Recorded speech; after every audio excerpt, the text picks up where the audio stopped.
nouvelle approche et une nouvelle dynamique. Désormais à 7 h, de lundi à vendredi, au-delà de la revue, les textes, les contextes et les prétextes pour ensemble informer et faire comprendre l'information.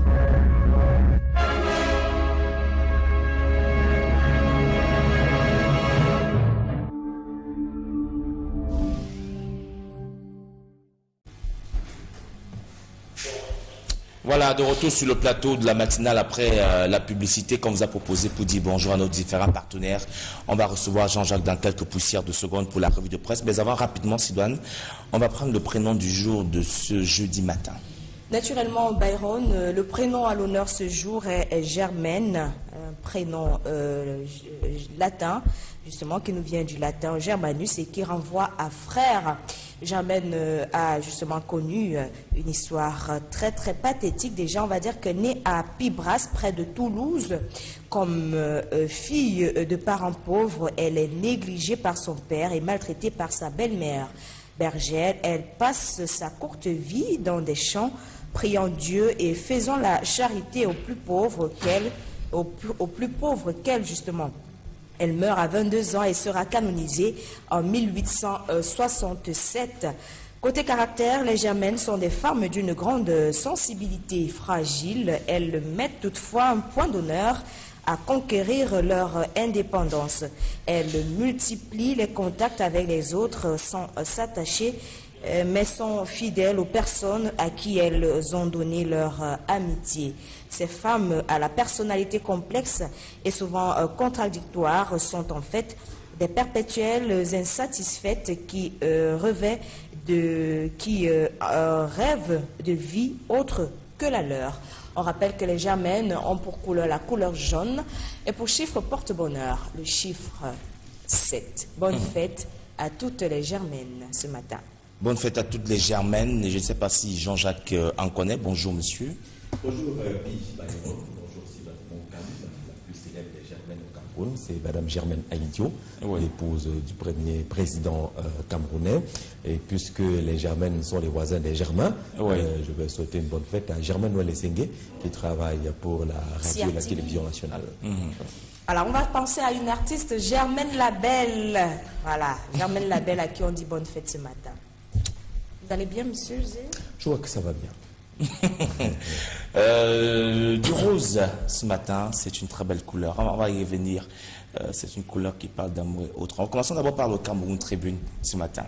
Cameroun Tribune et des sujets, 3 au total, qui nous intéressent ce matin. Le premier porte sur cette lutte contre les emballages plastiques qui font de la résistance. Comment vaincre cette résistance? C'est le dossier proposé par le quotidien Capitaux Public ce matin, qui sait que l'État du Cameroun a lancé une véritable bataille contre l'utilisation de ces emballages plastiques. Mais depuis un certain temps, les emballages plastiques s'affichent toujours, s'accrochent et résistent. Qu'est-ce qui peut justifier cette résistance? Les différentes formes de résistance de l'emballage plastique proposées par Cameroun Tribune ce matin, avec des réactions des uns et des autres pour essayer d'expliquer ce phénomène et bien évidemment de donner des voies de sortie. Il est nécessaire que tous les acteurs s'impliquent. Pense par exemple à cette étudiante rencontrée par Cameroun Tribune ce matin.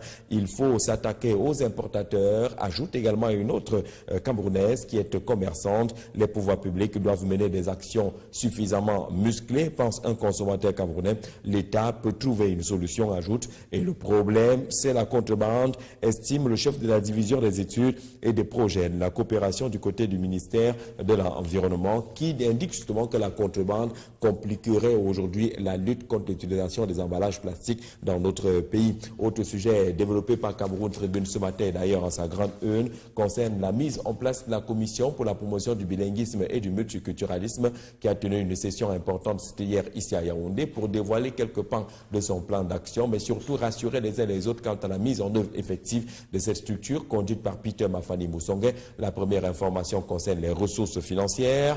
Il a été dit et entendu de ce côté que l'État, le chef de l'État vient de débloquer une somme de 700 millions de francs CFA pour le fonctionnement et la mise en place de la commission pour la promotion du bilinguisme et du multiculturalisme. Deuxième information, les locaux ont été trouvés du côté de l'immeuble Émergence ici à Yaoundé. 3 étages seront spécialement réservés à cette structure qui installe aujourd'hui son secrétaire général. Paul Biya donne des moyens, titre Cameroun Tribune. tribune. Ce matin, le quotidien Capitaux Public s'arrête également sur cette déclaration des évêques du Cameroun au sujet de la mort de Monseigneur Jean-Marie Benoît Bala, l'évêque de Bafia, convaincu les évêques de ce qu'il s'agit justement d'un assassinat de ce côté-là, observant les légèretés dans la protection des personnes au Cameroun et notamment des personnes appartenant à la grande famille religieuse. La déclaration des évêques est reprise par Cameroun Tribune ce matin, laquelle déclaration, vous allez le voir, occupe pratiquement la une de plusieurs titres dans les kiosques ce matin, notamment le bi-hebdomadaire L'Anecdote qui parle de l'Église catholique qui confirme l'assassinat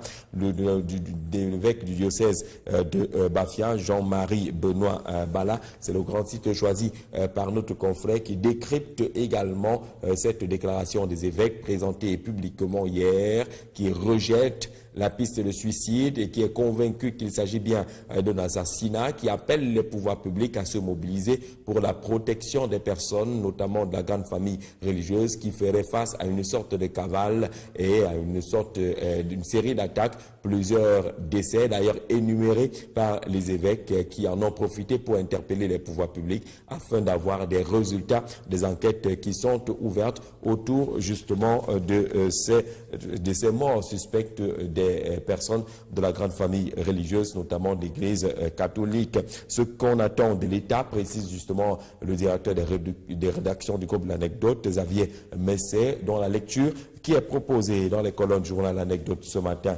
Défis actuels parle également du décès de Monseigneur Benoît Bala. Pourquoi les évêques soutiennent la thèse de meurtre? Le clergé affirme que l'évêque de Bafia a été bel et bien assassiné. Les prélats mettent la justice en garde et la déclaration de la conférence épiscopale est également intégralement proposée par notre confrère ce matin. Des pressions sur la justice, parce qu'on le sait, Monseigneur Samuel Cléda l'a encore souligné, si la justice voulait biaiser ou tronquer les faits, eh bien l'Église catholique trouvera un moyen d'action autour justement de cette affaire. La pression signalée par notre confrère ce matin, qui se retrouve également cette pression à la grande une de la Nouvelle Expression, le journal de Séverin Tchouké qui est dans les kiosques depuis Douala ce matin. Assassinat de Monseigneur Bala, titre la Nouvelle Expression. L'Église catholique met le Cameroun sous pression. La recherche des résultats et de la vérité, pas seulement du dernier cas querellé, mais également la série de ces meurtres enregistrés au sein de l'Église catholique. Toujours pas de résultats et de suivi aujourd'hui.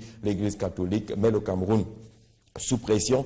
Titre justement la Nouvelle Expression. Vous verrez également le titre choisi par le Messager qui n'est pas bien loin de celui présenté par la Nouvelle Expression ce matin, parlant aussi de ces pressions de l'Église catholique sur l'État du Cameroun et sur les pouvoirs publics, la recherche des solutions. Le gouvernement est pratiquement dos au mur, indique le journal de Feu Pius Ndiaoué ce matin concernant justement cette déclaration des évêques du Cameroun telle que rendue publique hier ici à Yaoundé autour de cet assassinat. Le Popoli ne va pas du dos de la cuillère pour évoquer également la même actualité. Le journal satirique parle justement des disparitions de Monseigneur Bala. Le clergé met la pression sur Etoudi. Tout le monde reste justement sur cette logique de pression, l'attente absolue des résultats, des vrais résultats des différentes enquêtes, mais également des sanctions qui devraient suivre, puisque la déclaration des évêques appelle à ce que les auteurs de ce crime lâche soient traduits et condamnés devant les juridictions compétentes.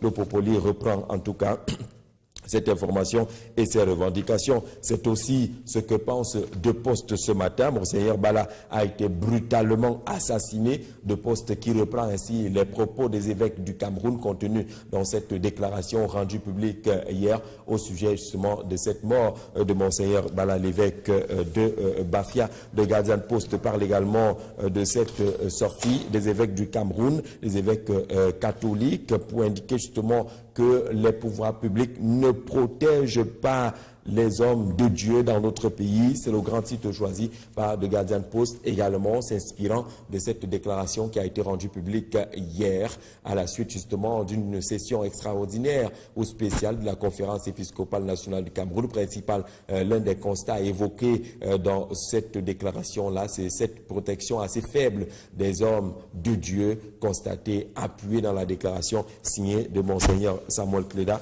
le président de la conférence épiscopale nationale national du Cameroun, même si on notera avec Info Matin qu'il y a quand même quelques points assez discutables dans cette déclaration des évêques. C'est ce qu'indique le quotidien Info Matin qui est dans les kiosques ce matin. L'Église catholique en flagrant délit de sorcellerie, c'est sur la forme interrogative, interrogeant en tout cas notre confrère quelques points sombres de cette déclaration des évêques telle que rendue publique hier. L'essentiel du Cameroun parle également de cette sortie des évêques, mais consacre sa grande une, vous allez le voir, à cette saison d'ascension et des nominations qui est ouverte au Cameroun, Camrail, de beaucoup d'autres structures telles que l'agence de régulation des télécommunications et autres qui voient des nouveaux responsables. Hier encore, c'est le directeur général du Labogénie qui a été limogé, le directeur général du Matgénie également limogé. Peut-être ce sont des mouvements d'avant-remaniement ministériel, titre justement l'essentiel du Cameroun, qui décrypte à sa manière ces textes et ces différentes décisions qui sont enregistrées au Cameroun ces derniers temps, proposant également une sorte de lecture en termes de portraits et de feuilles de route des nouveaux patrons des structures concernées. On a vu l'ART, on a vu la Caisse autonome d'amortissement, même si l'ancien patron de ce côté-là n'a pas été limogé, mais plutôt promu vice-gouverneur de la Banque des États de l'Afrique centrale. On a vu les sanctions également, entre guillemets, prises du côté de Camrail. Autant d'éléments qui meublent la réflexion proposée par l'essentiel du Cameroun ce matin. Mouvement d'avant-remaniement peut-être au niveau du Sérail. Mutation pour sa part non seulement s'arrête sur cet assassinat brutal de Monseigneur Bala, l'évêque de Bafia, mais parle également des questions de gouvernance dans notre pays. Est-ce que le Cameroun est plongé dans une gouvernance des fautes de gestion? Comment la loi portant régime financier de l'État favorise ces dysfonctionnements au sein des établissements publics administratifs? C'est la réflexion et le grand titre à la une de Mutation ce matin, qui s'inspire en tout cas des propos et des recherches de l'universitaire Jean-Marie Beignet, qui explique que l'obligation des résultats introduite par le régime financier de l'État dans ces structures, entre autres contraintes, est antagonique avec leur mission d'intérêt général. C'est pratiquement également quelques exploitations du livre du même auteur, Jean-Marie Beignet, qui porte sur la rationalité managériale dans les établissements publics administratifs au Cameroun, facteur d'influence et déviance induite. Le décryptage, justement, est la note de lecture proposée par Mutation qui est dans les kiosques ce matin, tout comme baromètre communautaire qui s'intéresse, vous avez vu, avec les principales annonces qui ont été faites au sortir des assises du Conseil supérieur de la magistrature. Il s'est pratiquement dit que le Conseil constitutionnel pourrait prendre corps bientôt. Les journaux estiment que ça pourrait être avant les grandes élections, les grandes échéances électorales prévues pour 2018, sauf qu'il faut désigner les personnels devant meubler le Conseil constitutionnel. Depuis 2014, le chef de l'État avait déjà arrêter quelques noms. Maintenant, il faut élargir tel que prévoit les textes en vigueur en incluant le président du Sénat et le président de l'Assemblée nationale. Du coup, le Conseil constitutionnel, selon le baromètre communautaire, devient une sorte de guerre de nerfs entre Biya, Niat et Kavaï, le président de l'Assemblée nationale. C'est le titre choisi par notre confrère ce matin au sujet des difficultés de mise en place de ce Conseil constitutionnel. Paul Biya indique le journal dans ses pages intérieures accélère le processus pour 2018 à l'issue du Conseil supérieur de la magistrature de 7 juin 2017. Ce dernier a désigné son 3e candidat à nommer membre sur les 11 comme prévoit la Constitution. Paul Biya prend tout son temps dans cette affaire, nous rappelle également le journal, puisque le Conseil constitutionnel est prévu dans la loi fondamentale du Cameroun, 18 janvier 1996. Jusqu'à présent, pas de Conseil constitutionnel, toujours des débats et peut-être également les premières indications qui avaient été données il y a de cela 3 ans. Aujourd'hui, on n'a pas véritablement évolué, indique baromètre communautaire. Tribune d'Afrique nous publie une tribune très critique relativement à la sortie, il y a de cela quelque temps, d'un groupe dénommé des laïcs engagés de l'Église évangélique du Cameroun, un groupe qui n'a pas une existence réelle et fondamentale selon la lecture proposée par Tribune d'Afrique de Faustin Ndjikam ce matin.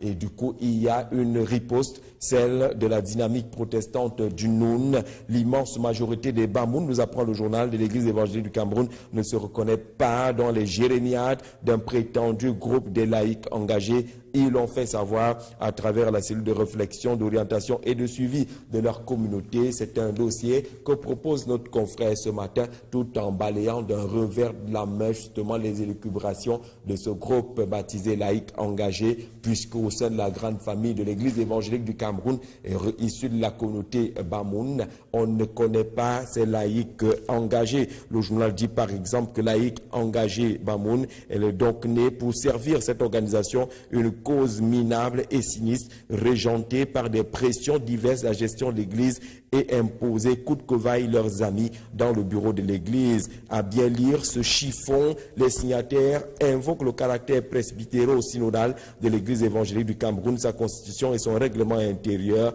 Faux, retorque justement la lecture qui est proposée par Tribune d'Afrique ce matin, qui indique que les loups sont définitivement dans la bergerie. Non loin de cette actualité, le journal s'intéresse aussi à cette déclaration des évêques du Cameroun relativement à l'assassinat de Monseigneur Bala, l'évêque de Bafia. Autant de sujets et autres qui expliquent peut-être l'éditorial de Faustin Dikam ce matin, avec un titre qui colle à l'actualité, qui colle également au contexte de ces divisions et ces batailles au sein de l'Église et l'incompréhension aujourd'hui. Nous sommes tous dans l'eau. C'est le titre choisi par Faustin Dikam pour annoncer l'éditorial traditionnellement connu dans les colonnes des Tribunes d'Afrique ce matin et à lire absolument. Le quotidien Émergence qui est dans les kiosques nous parle de ces mouvements enregistrés ces derniers temps au sein des forces de défense. On a parlé d'indiscipline, mais davantage de ces revendications qui pourraient être issues de quelques détournements des avoirs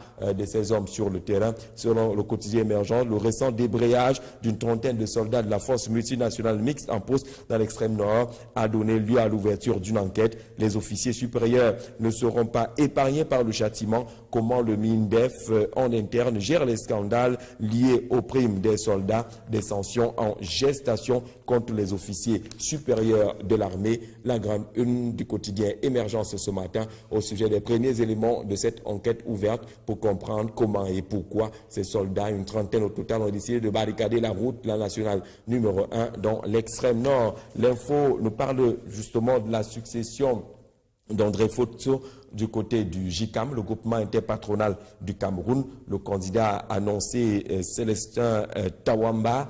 Élection au JICAM, quelle est la vision et quelles sont les ambitions de Célestin Tamawa dans sa déclaration de candidature et sa profession de foi. La liste JICAM en action dévoile son projet de rassemblement pour la refondation afin de rendre l'organisation patronale plus influente et plus compétitive. Voici les visages du JICAM en action, les visages de l'action autour de Célestin Tawamba. C'est le grand titre choisi par l'info ce matin, alors qu'on attend justement les élections du côté de cette organisation patronale dans notre pays. EcoSanté parle de santé, bientôt un nouveau président en exercice du côté de la Croix-Rouge camerounaise. Le règlement devant régir les élections de ce côté-là a été signé il y a de cela quelques jours. Le ministre de la Santé publique a reçu mandat pour faire valider justement ce règlement et tous ont pratiquement signé. Un nouveau président est attendu et du coup le règlement qui est intégralement proposé par EcoSanté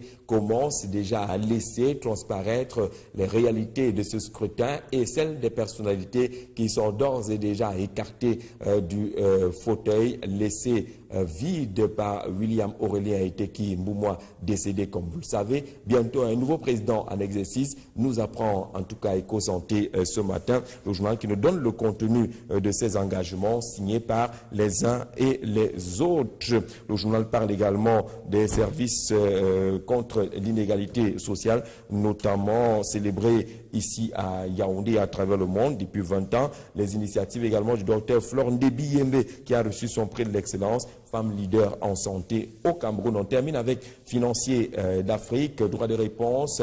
Le journal nous apprend que dans un droit de réponse adressé à la rédaction de Le Financier d'Afrique, le coordinateur d'une structure logée au ministère des Petites et Moyennes Entreprises, en abrégé PACT, c'est le nom de cette structure-là, dit que celle-ci se porte plutôt bien, puisque d'aucuns parlaient d'une certaine faillite de ce côté-là. Et du coup, c'est ce droit de réponse qui fait la grande une de Le Financier d'Afrique qui est dans les kiosques ce matin. Et puis, je vais vous proposer le supplément spécial, l'économie, ce jour qui est consacré consacrée ce jeudi à la situation de la rareté du poulet sur le marché. La situation préoccupe, c'est le supplément spécial du journal L'Anecdote ce matin. Après le passage de la grippe aviaire, le poulet se fait rare et même cher lorsqu'il est présent dans les différents marchés camerounais. Les pouvoirs publics se sont intéressés et préoccupés par la question aujourd'hui avec un plan de relance qui semble-t-il être en préparation de ce côté-là. Le tour de quelques marchés nous est proposé par le supplément spécial de L'Anecdote ce matin. Entre conséquences de la grippe aviaire, le marché au noix qui prend des ailes dans notre pays, le poulet qui manque au nouveau dans les marchés, l'offre qui est en forte régression, le marché du poulet qui bat de l'aile. Comment comprendre cette situation aujourd'hui et envisager les voies de sortie avec le plan de relance? C'est le supplément spécial à découvrir dans l'anecdote de ce jeudi. Merci monsieur pour la belle et brillante lecture des unes proposées par nos amis de la presse écrite ce matin. On va revenir, comme traditionnellement, est-ce qu'on peut appeler ça question-réponse? Voilà, on peut appeler ça question-réponse. Commençons tout d'abord par la première préoccupation de ce matin, lutte contre les emballages plastiques. On pourrait dire que l'État peine à résoudre le problème. Est-ce que la solution ne serait-elle pas, Jean-Jacques, que l'État elle-même, lui-même, mette sur pied ce qu'on pourrait appeler une société de fabrication d'emballages plastiques biodégradables? L'État vous répondra justement que c'est un marché qui est ouvert, oui. C'est-à-dire que même les opérateurs économiques du secteur privé pourraient se lancer dans le cadre d'une activité comme celle-là si jamais elle est rentable, si jamais cette structure trouve son intérêt, parce qu'on investit parce qu'il y a des intérêts. Mais c'est rentable, on utilise du plastique. Justement, est-ce que c'est suffisamment rentable? Il faut mener une étude de marché là-dessus pour savoir si, en se lançant vers la production des emballages plastiques non biodégradables, il est possible justement de rentrer dans ces frais et d'entretenir le fonctionnement d'une entreprise. La réflexion peut être menée et les investisseurs qui pourraient s'intéresser pourront s'intéresser si jamais justement il y a une sorte de rentabilité. Mais davantage, il faut examiner les moyens qui sont déployés par l'État pour lutter justement contre la présence et la résistance des emballages plastiques. L'État le dit dans les colonnes des journaux ce matin que l'un des problèmes difficile à résoudre est celui de la contrebande. C'est-à-dire que pour régler le problème des emballages plastiques, il faut déjà régler au préalable celui de la contrebande. Et on le sait, depuis quelques jours, l'État vient de dire que la contrebande est un véritable venin pour l'économie au Cameroun parce qu'elle a atteint des proportions énormes. Vous voyez donc comment ça se complique pour régler le problème des emballages plastiques. Ça veut dire que les produits tels que les emballages plastiques entrent frauduleusement dans notre pays, réussissent à faufiler au niveau des mailles de la douane et déjouent tous les services de protection du marché camerounais ou l'espace camerounais pour se retrouver dans le marché. Et là, on retrouve ce qu'on a l'habitude de dire ici. Nos frontières sont très mal gardées. Pas parce qu'on n'a pas des hommes sur le terrain, on n'a pas les moyens, mais parce que les gens ont tronqué et troqué la protection de l'État et ont préféré les bénéfices personnels. Si ces emballages qui ne sont pas tous fabriqués au Cameroun inondent le marché camerounais, ça veut dire que quelque part, il y en a qui les laissent entrer, il y en a qui les injectent même dans le marché camerounais. Donc il faut déjà régler ce problème de la contrebande qui pourrait aussi réduire, si on s'en tient à ce que dit ce spécialiste du ministère de l'Environnement, permettre de lutter un peu plus facilement de la présence des emballages plastiques dans notre pays. Maintenant, il y a des solutions de rechange. Il faut savoir que lorsqu'on engage une politique comme celle-là, quel est le plan B?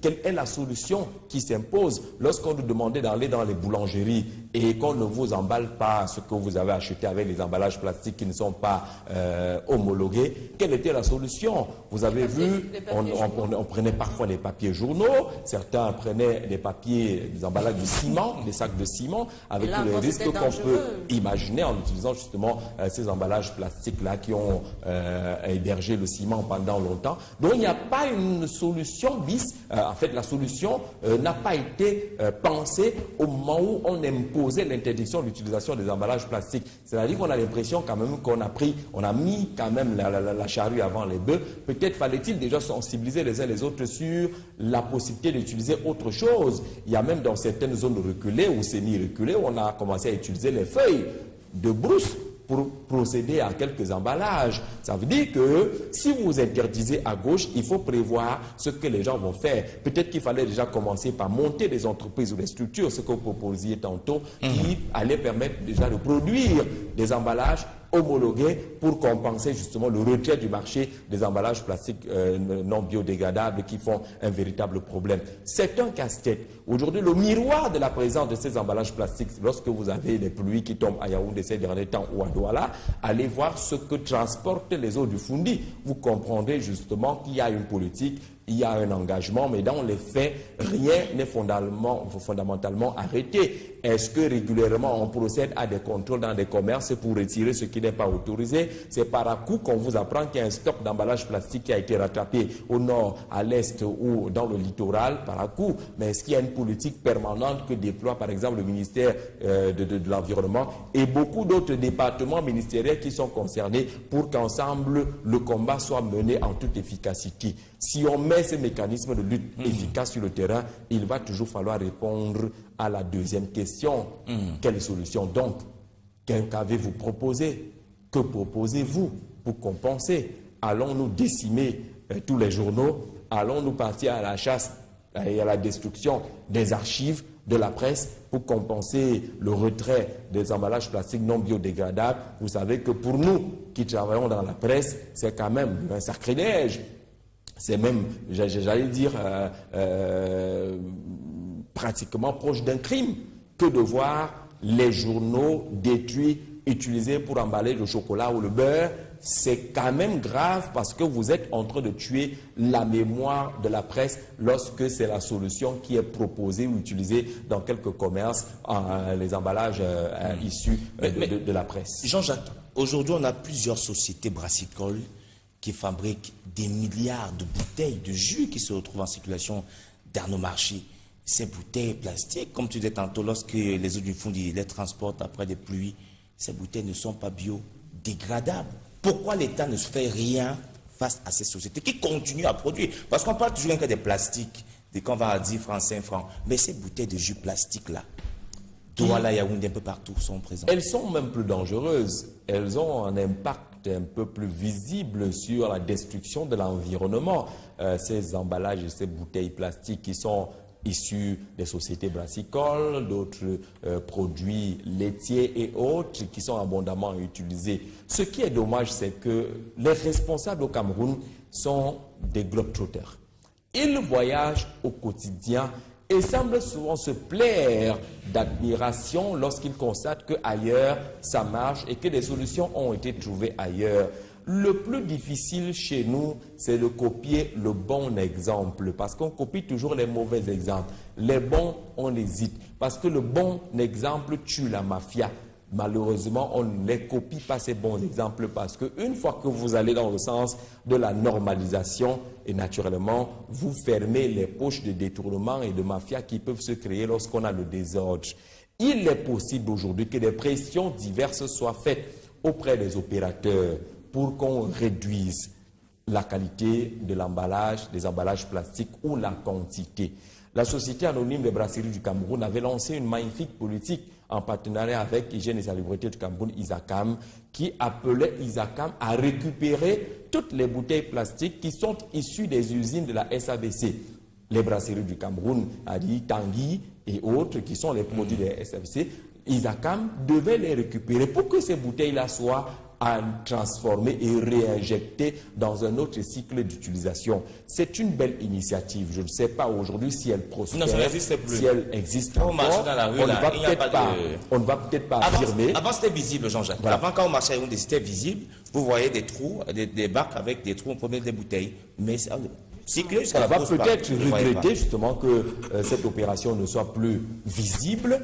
Il faut relancer les initiatives comme celle-là. Parce que vous avez des entreprises, chaque fois qu'elles font un petit don quelque part, qui se présentent comme des entreprises citoyennes. C'est quoi la citoyenneté d'une entreprise si elle concourt à la destruction de l'environnement sans prendre des mesures adéquates pour protéger cet environnement? Parce que si vous détruisez l'environnement, vous détruisez le consommateur.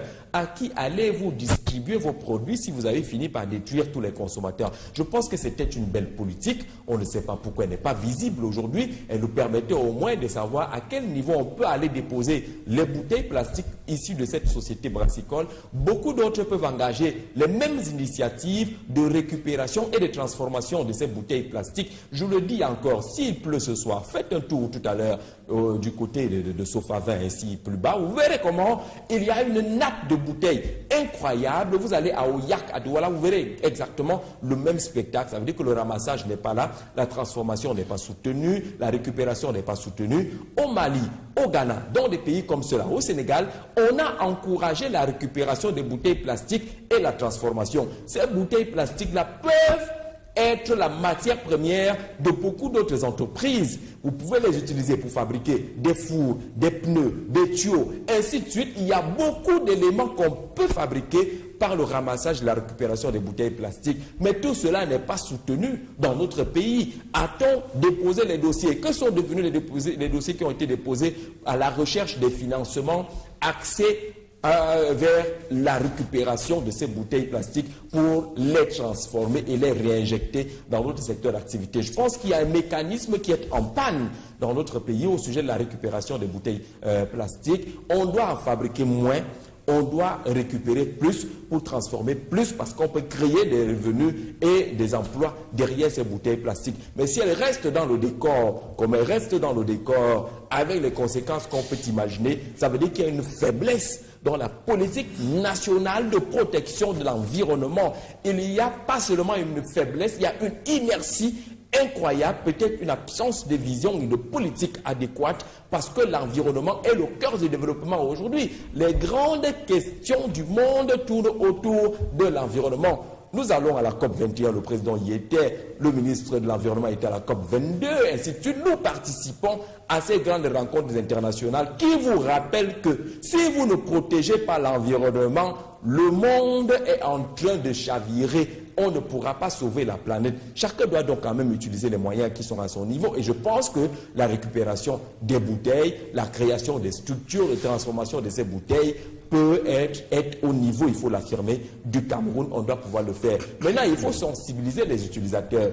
Il faut sensibiliser les consommateurs. Lorsque vous allez dans les grandes surfaces, comme celles qui existent aujourd'hui ou celles qui vont arriver avec Carrefour et autres, vous verrez justement qu'il y a la possibilité de ne pas acheter les produits dont le conditionnement est fait en matière plastique. Il y a d'autres options qui sont faites aujourd'hui, même si on vous vendra ces produits comme étant des produits de luxe. Ce qui est paradoxal, c'est-à-dire que les produits qui protègent la nature, qui sont en conformité avec la protection de la nature, sont plutôt vendus très chers. On vous fait croire que n'ont accès que ceux qui ont plus de moyens, et vous verrez justement que ceux qui ont moins de moyens sont plus nombreux et consomment les produits plus dangereux dans la nature, et ceux qui ont les moyens prennent ce qui est conseillé, et naturellement il n'y a pas un impact sérieux dans la protection de l'environnement au Cameroun.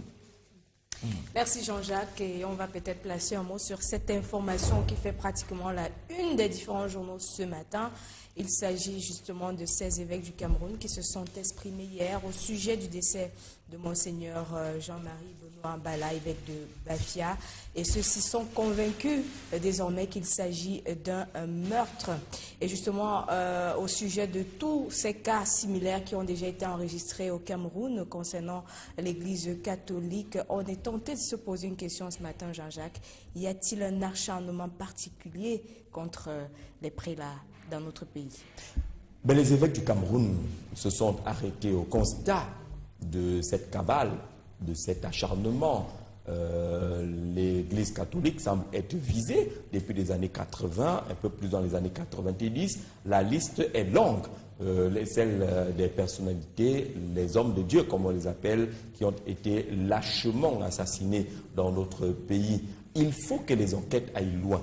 Ici, on ne pourra pas répondre exactement à ce qui se passe. S'agit-il d'une cabale? S'agit-il de règlement de compte? S'agit-il des messages qui sont envoyés à l'Église catholique? Parce qu'il ne faut pas oublier cet aspect également des messages qui peuvent être adressés par cette façon barbare, même si on la condamne fermement à l'Église catholique. C'est le résultat des enquêtes qui pourrait permettre de comprendre davantage ce qui se passe. S'il n'y a pas résultat des enquêtes, on va se retrouver avec ce qu'on voit dans la presse depuis un certain temps.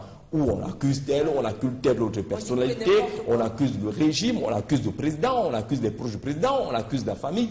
On va se retrouver avec ce genre d'éléments qui vont finir par héberger d'autres haines dans d'autres pays. Et donc, c'est un défi. J'aime bien ce que le jeune Siga dit dans les colonnes de baromètre communautaire ce matin. Ça doit être un défi pour les enquêteurs. Le défi de la vérité. Parce que si la vérité est connue au sujet de l'affaire Monseigneur Bala, naturellement, on pourra peut-être également chercher d'autres vérités au sujet des affaires antérieures. Même si on ne comprendra pas pourquoi, depuis des décennies, il n'y a pas de suite. On ne sait pas ce qui a tué Monseigneur, le père Angèle Bermvin. On ne sait pas ce qui a tué, pourquoi on a tué Yves Plumet, les sœurs de Djoum, de Loum, ainsi de suite. Beaucoup ont trouvé la mort dans des conditions dramatiques, j'allais dire barbares, sans que les résultats des enquêtes ne soient connus et les sanctions qui devaient suivre. Aujourd'hui, c'est pratiquement un défi que lance l'Église catholique en s'adressant directement, si vous avez lu cette lettre épiscopale, en s'adressant directement au pouvoir public,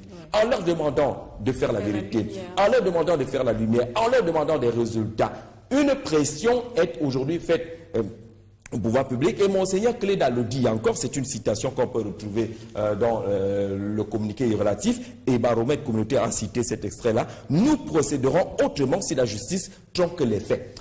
Ça veut dire que même l'Église catholique ne fait pas confiance à la justice dans ce domaine-là, puisque depuis des années, c'est un brouillard qui est installé autour des différents assassinats. Et l'Église catholique qui mène également son enquête, même si son enquête n'a pas la même valeur sur le plan juridique que celle qui est menée par la commission qui est mise sur pied.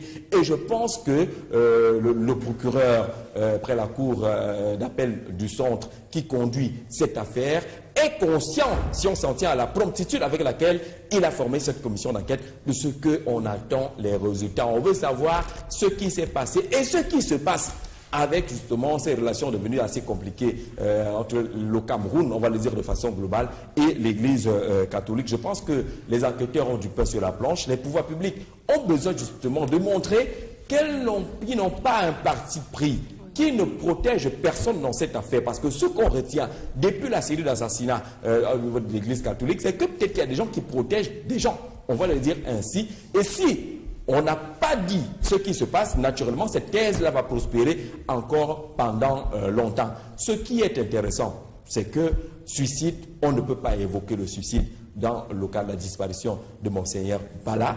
Maintenant, qui l'a tué? Comment a-t-il été tué? Pourquoi a-t-il été tué? C'est les réponses que les Camerounais attendent absolument, et que cela ne mette pas des années. Je pense que nous avons une police suffisamment formée, nous avons des services de renseignement qui marchent dans ce pays. On a à la gendarmerie une division qui s'occupe des enquêtes judiciaires de ce côté-là, qui est performante du côté du secrétaire d'État de la Défense. Toutes ces personnalités, tous ces enquêteurs sont rassemblés autour de la commission qui est pilotée par le président Tamac. On espère justement que lumière sera rapidement faite autour de cette affaire, qui va à la fois rassurer les Camerounais, qui va rappeler avec ce que les évêques ont dit, que peut-être que les pouvoirs publics ne protègent pas suffisamment les citoyens. Les résultats de l'enquête et autres conduiront justement à ce qu'on puisse avoir ce qui est fait et à quel niveau les faiblesses auraient été constatées dans le cadre de la protection des citoyens et davantage des hommes d'église.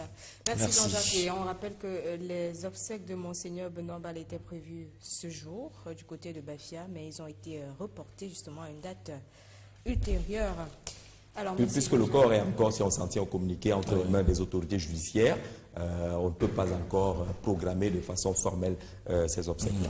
Voilà. D'accord, merci. Demain, on va revenir encore sur la fête des emballages plastiques, parce qu'on n'a pas eu le temps de bien... Emballage et bouteilles plastiques, on va y revenir demain. On va dire bonjour à M. Noël Ekoté Emmanuel, en service à la direction de la police judiciaire du Cameroun, également spécialisé dans ce genre d'enquête, Jean-Jacques. Bonjour à M. Ewodo Noah, qui nous regarde. Bonjour à M. Menyomo Etemeluk, en service dans une société de la place. Tous les jeudis, je ne sais pas si vous avez connu quand vous étiez élève, le jeudi des filles. On compte ça le mercredi des jeunes. Le mercredi des jeunes. Mais en boîte, là, il y a toujours... Comme le jeudi des filles, le dimanche, c'était pour les vétérans. C'est-à-dire nous, les vieux, quoi. Ouais. Vous avez quand même connu le jeudi des filles. Oui, on a connu le jeudi des filles. On a en rose ou en blanc. On a été un peu à l'organisation d'une de ces soirées. qui mettait à l'honneur des filles.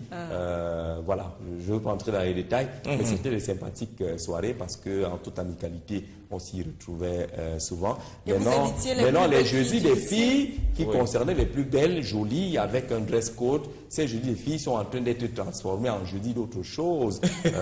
Dans ce que nous voyons aujourd'hui, on vous dit que c'est jeudi sans ceci, jeudi avec cela, jeudi moins ceci, jeudi plus cela. Donc c'est un problème quand même de ce que nous voyons aujourd'hui. Si on a décidé de découper les vêtements des filles pour les jeudis, c'est quand même un problème quand même. Jeudi t-shirt mouillé, et il y a même la piscine qu'on installe désormais dans les boîtes de nuit. On crée une piscine et ce n'est que les filles qui plongent. Je ne sais pas pourquoi. On pense que c'est des filles. Quand les filles plongent, quand elles sortent de là, vous voyez le spectacle est différent. Elles n'ont plongé. Il y a le jeudi painting body, avec qu'on prend les filles autrui, on commence à frotter une peinture non contrôlée sur leur corps et puis on dit on va voir la plus belle en peinture. C'est quand même on va dire. Il veut dire bonjour.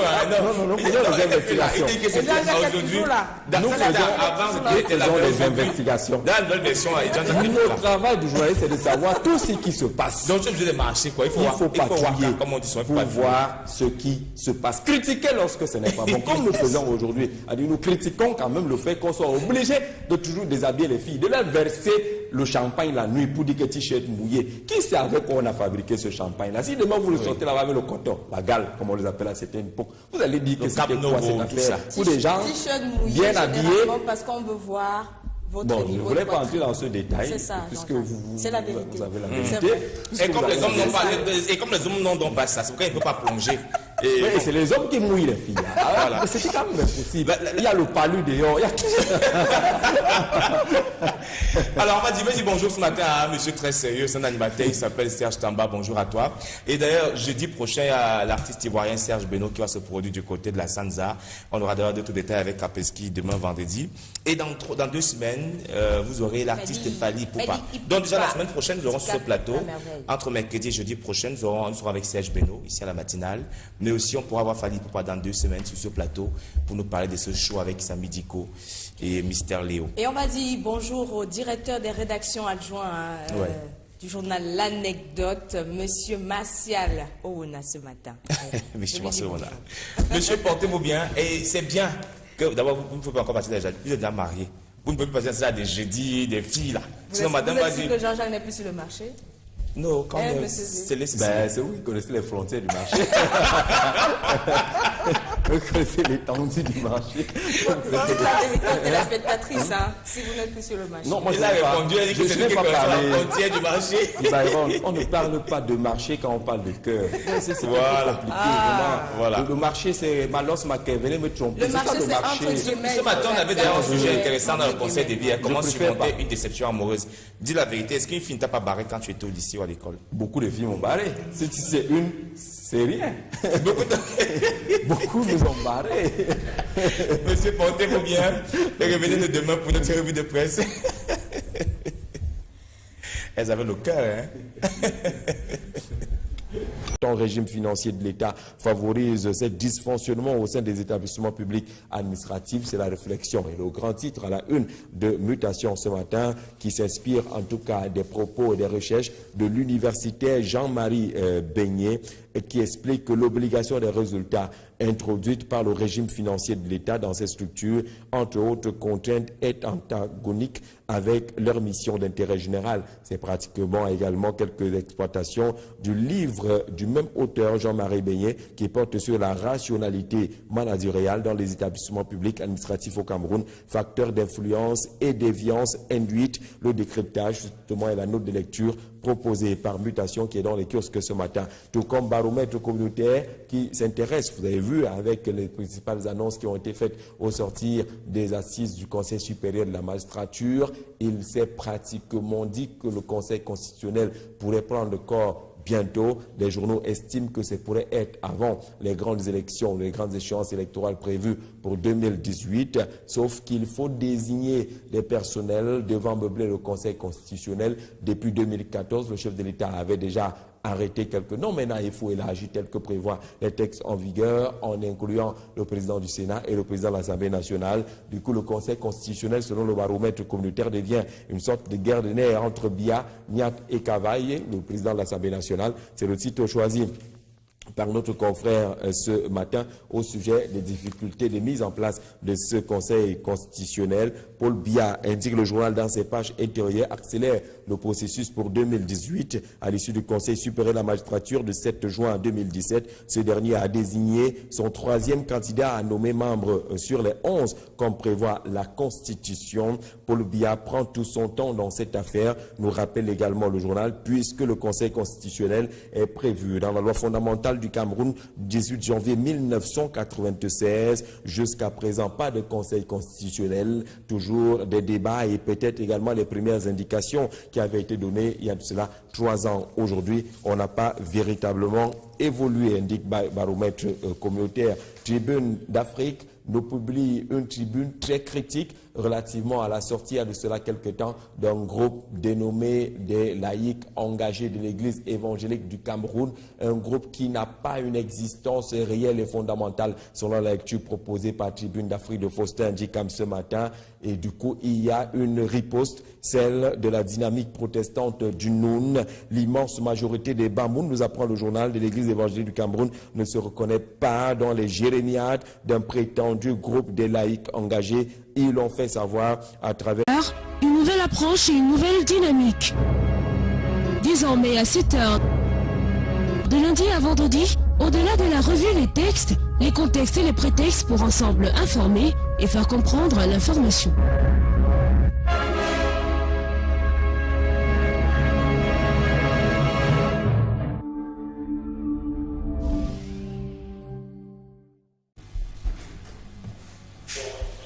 Voilà, de retour sur le plateau de la matinale après la publicité qu'on vous a proposé pour dire bonjour à nos différents partenaires. On va recevoir Jean-Jacques dans quelques poussières de secondes pour la revue de presse. Mais avant, rapidement, Sidoine, on va prendre le prénom du jour de ce jeudi matin. Naturellement, Byron, le prénom à l'honneur ce jour est Germaine, un prénom latin, justement, qui nous vient du latin Germanus et qui renvoie à frère. Germaine a justement connu une histoire très très pathétique. Déjà, on va dire que née à Pibras, près de Toulouse, comme fille de parents pauvres, elle est négligée par son père et maltraitée par sa belle-mère bergère. Elle passe sa courte vie dans des champs, priant Dieu et faisant la charité aux plus pauvres qu'elle, justement. Elle meurt à 22 ans et sera canonisée en 1867. Côté caractère, les Germaines sont des femmes d'une grande sensibilité fragile. Elles mettent toutefois un point d'honneur à conquérir leur indépendance. Elles multiplient les contacts avec les autres sans s'attacher, mais sont fidèles aux personnes à qui elles ont donné leur amitié. Ces femmes à la personnalité complexe et souvent contradictoire sont en fait des perpétuelles insatisfaites qui rêvent de vie autre que la leur. On rappelle que les Germaines ont pour couleur la couleur jaune et pour chiffre porte-bonheur le chiffre 7. Bonne fête à toutes les Germaines ce matin. Bonne fête à toutes les Germaines. Je ne sais pas si Jean-Jacques en connaît. Bonjour, monsieur. Bonjour, bonjour Sylvain Moncam, la plus célèbre des Germaines au Cameroun, c'est Madame Germaine Aïdio, l'épouse du premier président camerounais. Et puisque les Germaines sont les voisins des Germains, je vais souhaiter une bonne fête à Germaine Ouelessengue, qui travaille pour la radio et la télévision nationale. Alors, on va penser à une artiste, Germaine Labelle. Voilà, Germaine Labelle à qui on dit bonne fête ce matin. Vous allez bien, monsieur Zé? Je vois que ça va bien. Du rose ce matin, c'est une très belle couleur. On va y revenir. C'est une couleur qui parle d'amour et autres. Commençons d'abord par le Cameroun Tribune ce matin. Et condamné devant les juridictions compétentes, le Popoli reprend en tout cas cette information et ses revendications. C'est aussi ce que pense De Poste ce matin. Monseigneur Bala a été brutalement assassiné. De Poste qui reprend ainsi les propos des évêques du Cameroun contenus dans cette déclaration rendue publique hier au sujet justement de cette mort de Monseigneur Bala, l'évêque de Bafia. Le gardien de poste parle également de cette sortie des évêques du Cameroun, les évêques catholiques, pour indiquer justement que les pouvoirs publics ne protègent pas les hommes de Dieu dans notre pays. C'est le grand titre choisi par le gardien de poste, également s'inspirant de cette déclaration qui a été rendue publique hier à la suite justement d'une session extraordinaire ou spéciale de la conférence épiscopale nationale du Cameroun. Le principal, l'un des constats évoqués dans cette déclaration-là, c'est cette protection assez faible des hommes de Dieu constatée, appuyée dans la déclaration signée de Monseigneur Samuel Cléda, le président de la conférence épiscopale nationale du Cameroun, même si on notera avec Info Matin qu'il y a quand même quelques points assez discutables dans cette déclaration des évêques. C'est ce qu'indique le quotidien Info Matin qui est dans les kiosques ce matin. L'Église catholique en flagrant délit de sorcellerie, c'est sur la forme interrogative, interrogeant en tout cas notre confrère quelques points sombres de cette déclaration des évêques telle que rendue publique hier. L'Essentiel du Cameroun parle également de cette sortie des évêques, mais consacre sa grande une, vous allez le voir, à cette saison d'ascension et des nominations qui est ouverte au Cameroun, Camrail, de beaucoup d'autres structures telles que l'agence de régulation des télécommunications et autres qui voient des nouveaux responsables. Hier encore, c'est le directeur général du Labogénie qui a été limogé, le directeur général du Matgénie également limogé. Peut-être ce sont des mouvements d'avant-remaniement ministériel, titre justement l'Essentiel du Cameroun qui décrypte à sa manière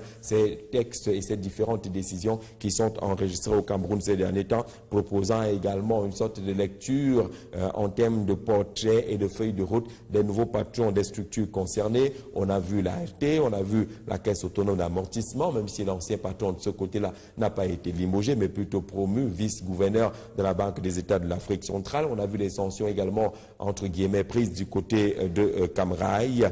Autant d'éléments qui meublent la réflexion proposée par l'Essentiel du Cameroun ce matin. Mouvement d'avant-remaniement peut-être au niveau du Sérail. Mutation pour sa part non seulement s'arrête sur cet assassinat brutal de Monseigneur Bala, l'évêque de Bafia, mais parle également des questions de gouvernance dans notre pays. Est-ce que le Cameroun est plongé dans une gouvernance des fautes de gestion? Comment la loi porte cette déclaration des évêques présentée publiquement hier qui rejette la piste de suicide et qui est convaincu qu'il s'agit bien d'un assassinat, qui appelle les pouvoirs publics à se mobiliser pour la protection des personnes, notamment de la grande famille religieuse, qui ferait face à une sorte de cavale et à une sorte d'une série d'attaques, plusieurs décès d'ailleurs énumérés par les évêques qui en ont profité pour interpeller les pouvoirs publics afin d'avoir des résultats des enquêtes qui sont ouvertes autour justement de ces morts suspectes des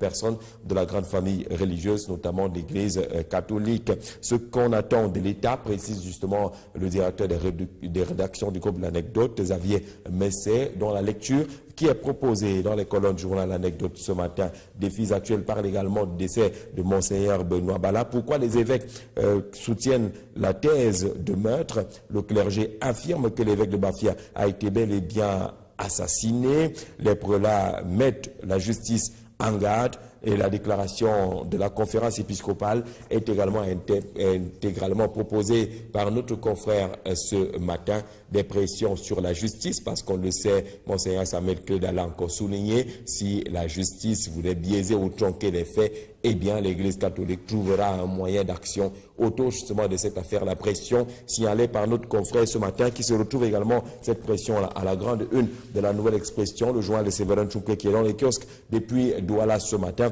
Assassinat de Monseigneur Bala, titre la Nouvelle Expression. L'Église catholique met le Cameroun sous pression. La recherche des résultats et de la vérité, pas seulement du dernier cas querellé, mais également la série de ces meurtres enregistrés au sein de l'Église catholique. Toujours pas de résultats et de suivi aujourd'hui. L'Église catholique met le Cameroun sous pression, titre justement la Nouvelle Expression. Vous verrez également le titre choisi par le Messager qui n'est pas bien loin de celui présenté par la Nouvelle Expression ce matin, parlant aussi de ces pressions de l'Église catholique sur l'État du Cameroun et sur les pouvoirs publics, la recherche des solutions. Le gouvernement est pratiquement dos au mur, indique le journal de Feu Pius Ndiaoué ce matin concernant justement cette déclaration des évêques du Cameroun telle que rendue publique hier ici à Yaoundé autour de cet assassinat. Le Popoli ne va pas du dos de la cuillère. Pour évoquer également la même actualité, le journal satirique parle justement des disparitions de Monseigneur Bala. Le clergé met la pression sur Etoudi. Tout le monde reste justement sur cette logique de pression, l'attente absolue des résultats, des vrais résultats des différentes enquêtes, mais également des sanctions qui devraient suivre, puisque la déclaration des évêques appelle à ce que les auteurs de ce crime lâche soient traduits. Cameroun Tribune et des sujets, 3 au total, qui nous intéressent ce matin. Le premier porte sur cette lutte contre les emballages plastiques qui font de la résistance. Comment vaincre cette résistance? C'est le dossier proposé par le quotidien Capitaux Public ce matin, qui sait que l'État du Cameroun a lancé une véritable bataille contre l'utilisation de ces emballages plastiques. Mais depuis un certain temps, les emballages plastiques s'affichent toujours, s'accrochent et résistent. Qu'est-ce qui peut justifier cette résistance? Les différentes formes de résistance de l'emballage plastique proposées par Cameroun Tribune ce matin, avec des réactions des uns et des autres pour essayer d'expliquer ce phénomène et bien évidemment de donner des voies de sortie. Il est nécessaire que tous les acteurs s'impliquent. Pense par exemple à cette étudiante rencontrée par Cameroun Tribune ce matin. Il faut s'attaquer aux importateurs. Ajoute également une autre Camerounaise qui est commerçante. Les pouvoirs publics doivent mener des actions suffisamment musclées. Pense un consommateur camerounais. L'État peut trouver une solution, ajoute. Et le problème, c'est la contrebande, estime le chef de la division des études et des projets de la coopération du côté du ministère de l'Environnement, qui indique justement que la contrebande compliquerait aujourd'hui la lutte contre l'utilisation des emballages plastiques dans notre pays. Autre sujet développé par Cameroun Tribune ce matin, d'ailleurs en sa grande une, concerne la mise en place de la commission pour la promotion du bilinguisme et du multiculturalisme qui a tenu une session importante hier ici à Yaoundé pour dévoiler quelques pans de son plan d'action, mais surtout rassurer les uns et les autres quant à la mise en œuvre effective de cette structure conduite par Peter Mafani Moussongue. La première information concerne les ressources financières. Il a été dit et entendu de ce côté que l'État, le chef de l'État vient de débloquer une somme de 700 millions de francs CFA pour le fonctionnement et la mise en place de la commission pour la promotion du bilinguisme et du multiculturalisme. Deuxième information, les locaux ont été trouvés du côté de l'immeuble Émergence ici à Yaoundé. 3 étages seront spécialement réservés à cette structure qui installe aujourd'hui son secrétaire général. Paul Biya donne des moyens, titre Cameroun Tribune. Ce matin, le quotidien Capitaux Public s'arrête également sur cette déclaration des évêques du Cameroun au sujet de la mort de Monseigneur Jean-Marie Benoît Bala, l'évêque de Bafia, convaincu les évêques de ce qu'il s'agit justement d'un assassinat de ce côté-là, observant les légèretés dans la protection des personnes au Cameroun et notamment des personnes appartenant à la grande famille religieuse. La déclaration des évêques est reprise par Cameroun Tribune ce matin, laquelle déclaration, vous allez le voir, occupe pratiquement la une de plusieurs titres dans les kiosques ce matin, notamment le bi-hebdomadaire L'Anecdote qui parle de l'Église catholique qui confirme l'assassinat de l'évêque du diocèse de Bafia, Jean-Marie Benoît Bala. C'est le grand titre choisi par notre confrère qui décrypte également